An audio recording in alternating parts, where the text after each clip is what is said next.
And in 8 bars, I'll explain that phrase. I don't have 8 bars for you. We got number 1, take it for granted versus what goes around comes around. All right, so take it for granted. I went dictionary.com again. There's 2 definitions for take it for granted. One is to assume that something is true without questioning it. So like you don't even question whether it's true, okay? Or to fail to properly appreciate someone or something, especially as a result of over familiarity. Okay, that's dictionary.com's definition of take it for granted. 2, dos. And then what goes around comes around. I went with Merriam-Webster again to say that they say what goes around comes around means if someone treats other people badly, he or she will eventually be treated badly by someone else. Okay, going in reverse order again for the meanings. Let's go D. Lee first. What are you thinking? Meaning versus meaning. Who got the better connection? Which one is harder? I am I'm gonna be consistent with how I have been in the season 2, season 3 episodes, where I try to go with what's most like universally true. Yeah. And when I think about what goes around comes around, the bad guys be winning sometime, bro. Like it don't happen in movies, but in real life, the bad guys be winning. And so, like, we're not here in the afterlife. We don't know, what's gonna happen at the end of this shit, But as it pertains to their life to death, the bad guys be winning. They be winning. Like our next president, it might not ever come around for him if he ends up winning again. You know what I mean? Real. So I gotta go. I'm eliminating that one. Okay, so you're going take it for granted off the strength that what goes around comes around as a definition ain't even hitting in the real world. It's not factually correct to me. Oh man. Can I give an example of what goes around comes around? Absolutely. Because earlier in the show, Myron was saying how meticulous he was about him being on mute and how he won't make the mistake of saying something on mute. But 2 seconds ago, he just made a mistake by trying to say something that he was on mute. And he was on mute. What? No. That wasn't a mistake. I know I'm on mute. He's about to take it right now. He's about to take it right now. No, I'm making commentary to myself without cutting D. Lee off. You know what I'm saying? I know I'm on mute. Okay, excellent. Beyonce would be proud. See, that's the hate shit, man. Shit, Haskell would be proud too. Shit. It felt good. I know that. Stay off mute. Stay off mute. Shit felt good. Stay off mute. Which one you going? Meaning for meaning, Myron. Which one? Deaf for deaf. To D. Lee's point, I'm automatically eliminating what goes around comes around also, but that's because, well, pretty much for the same reason. I don't really believe that's actually factually true, but more to it, take it for granted. I feel like is something we all can relate to. I feel like we've all taken something for granted, whether it be your own mortality with getting old, or you might have lost a parent or something like that. I have a couple examples like that in my life. So definitely take for granted hits harder for me, and goes around comes around is just complete bullshit in my opinion. So excellent. Charge. I'm gonna go with what goes around comes around. What's going on? They ass whooped by lightning. So a lot of times the way people give it out, they might not get it back that way, and you may not be a witness to it, but do know it's something that's on their ass and getting at them. So I know this from personal experience. It may not happen that day, that hour, within that decade, but do know it's gonna come back. So hit that goes church around organ. definitely comes around. Yeah. Just my personal experience. Hit that church organ. You know how they when the pastor really going. You hit all them keys. You hitting that shit. Yeah. I'm just saying. Yeah. No, I'm with you. That old organ. Babe. I got to agree with my good sis on this one. What goes around gonna come around. It might don't be immediate, but I don't think you're gonna leave this life unscathed. If you keep putting out bullshit, bullshit gonna come to you. And on the adverse, if you put out good gonna come to you. I just think that to be the truth. I don't know about facts, because the other two brothers was going based on facts. I don't know if that's a fact, but I've seen it. If you put out bullshit, if that's all you do, is put out bullshit, you know what I'm saying? That's what you're gonna get back to you. It might not be upfront, it might not be quick, but next time I see you, you're gonna be reaping the benefits of the bullshit you put out in the atmosphere. Mm. Can I ask a question real quick? Not to draw this out. No, too you much can longer, draw it out. but in y'all's opinion, right? Can karma or what goes around comes around coexist with religiousness? What do you mean can Because coexist? I think can it coexist? Because what we're talking about, if I do good, good will come back, and if I do bad, bad should come back. But if I also believe in the Most High, right? If I do good, the Most High is blessing me. But if I do bad, I got a one-way ticket to hell. So is it both? Is it just one? I'm just trying to understand how we feel about that. Oh, I thought you was gonna go a different direction with that. May I, or do y'all want to jump in with an answer to the brother? I just I feel like that's a religious principle as well. I'm sorry, I didn't mean to talk over you. yeah. Now I'm there with you. Like whether it's you believe in karma, Jesus, Buddha, if you believe in praying in the universe, witchcraft, wizardry, everybody has that same golden rule. You can put that up there with doing to others as you have done it to yourself. So if you put good stuff out there, good stuff will come back. Do bad shit will come back. It just is what it is. It don't matter what angle you're coming at. Y'all didn't hear her say wizardry. On some Harry Potter shit. For real, no, I'm with her though.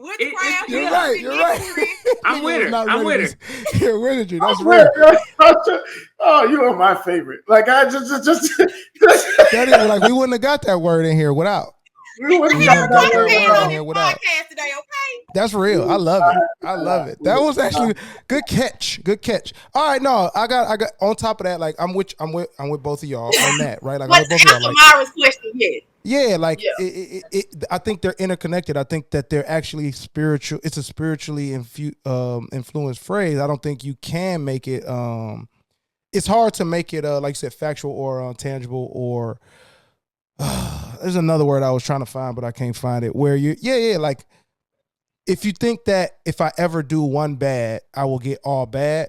That to me don't even match up with the actual principle because I think equal balance. And so like we talk about, I ain't gonna talk about DT, my dog DT. He ain't my dog, my bad, y'all. Because they'll get me on the sound bite. They will get me. They will get he said he was his dog. In their culture, that means they are good friends. But like you talk about like the wealthy, some of the billionaires, Elon, let's say, I think there's something he's doing that generates the wealth. I think that he also will get I don't think he's unscathed. I just think he got some wealth. Like when you're wealthy, you can be very scathed. You can be the scathiest because you have space to recover, bounce back, even privately. So like that's where I take it to add to like your thought, Myron. Like one, I think it is specifically religious or religiously influenced or spiritually influenced. They have to coexist because it requires you to not see it. It requires you to not see the shit that hit them. You feel me?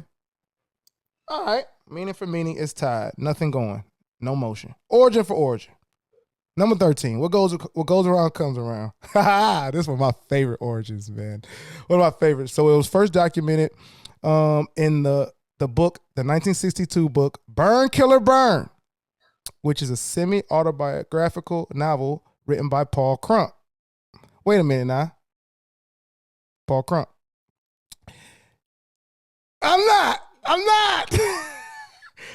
I'm not. So Crump served 39 years in prison for killing a security guard in an armed robbery of a Chicago meatpacking plant in 1953. His 4 accomplices received prison sentences, but Crump was sentenced to die in an electric chair and had 15 execution dates before Louis Nizer took on his case, and the sentence was commuted to 199 years by Governor Otto Kerner, and he was paroled in 93. But what goes around comes around because he returned to prison after being convicted of harassing a family member and violating an order of protection.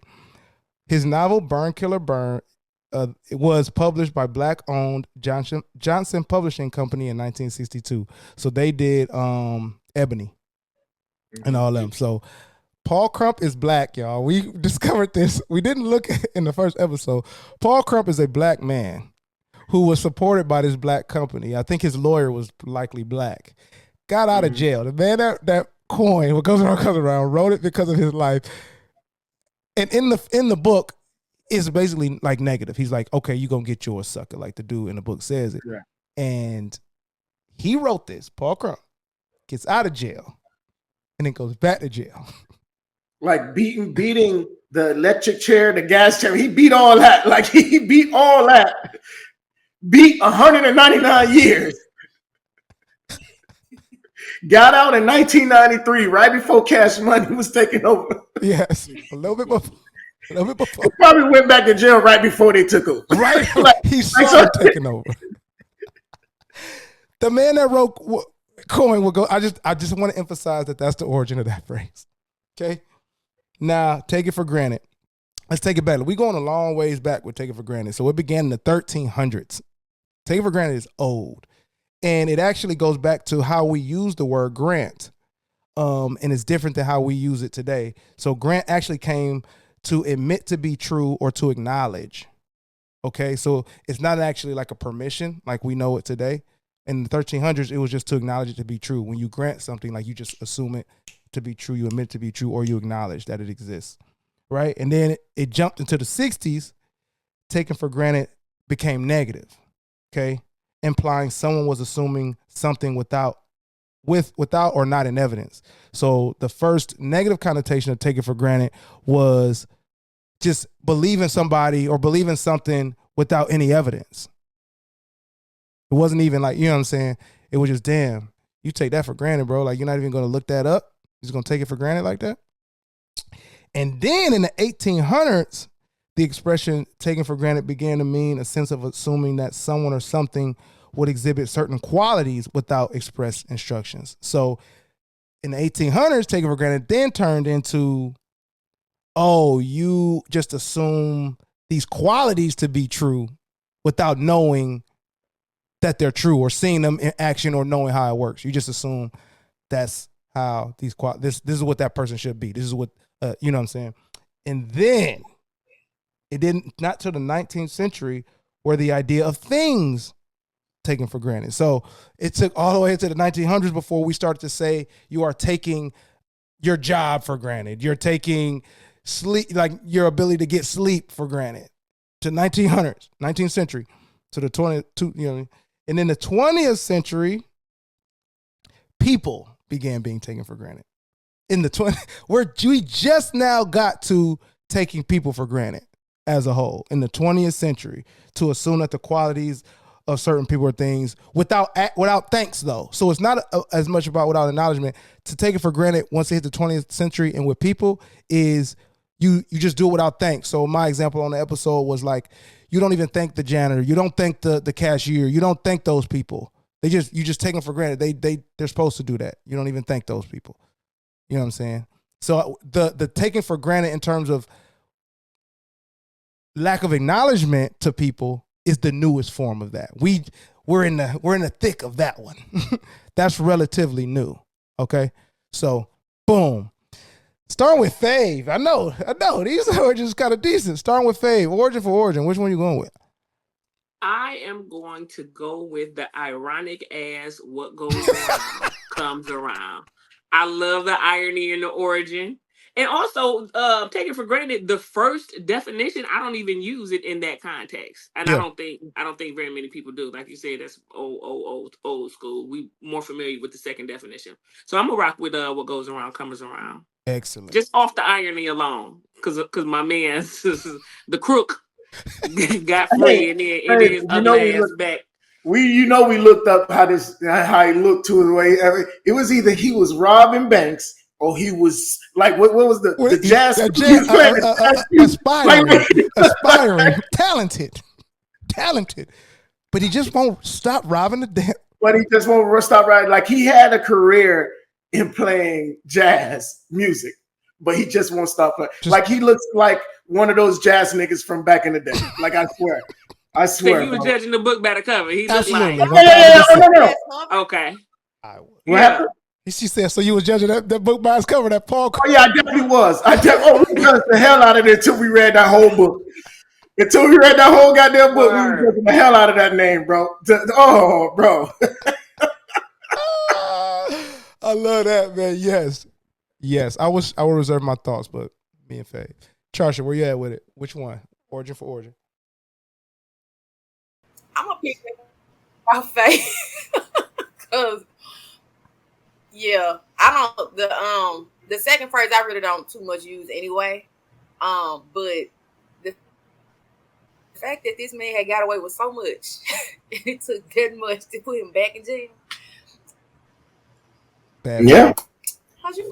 Bad form. But also amazing for the phrase. So yeah. Word. Myron, where you at? Based on origin, I'm going with what goes around comes around. That's one hell of a origin story, man. You couldn't script that any better than that. That's crazy. That's crazy as hell. Yeah. Plus that take it for granted, all the different changes. Yeah, that don't apply other than the newer way we say it. So yeah, I'm gonna go with what goes around comes around on this one. Got you. D. Lee. It's gonna be a clean sweep with this one because from an entertainment perspective, you can do so much with the origin of what goes around comes around. You can have a music video with Ron Isley in it. You feel me? You can have a limited series. You know what I mean? Like you could do so much with that. That would stretch and would still hit. You know what I mean? But with take for granted, like Mario, you did a really good job of explaining it. You explained it as good as it could be explained, but it was hard to get through. Like just the origin of it, like. You know the video with a girl like tomato. It was like, get on with this fucking like origin because it took too long to get there. You know what I mean? Like to the point where we are now, like it's like, damn, it took 800 years of that shit to get there. so it's what goes around comes around for me.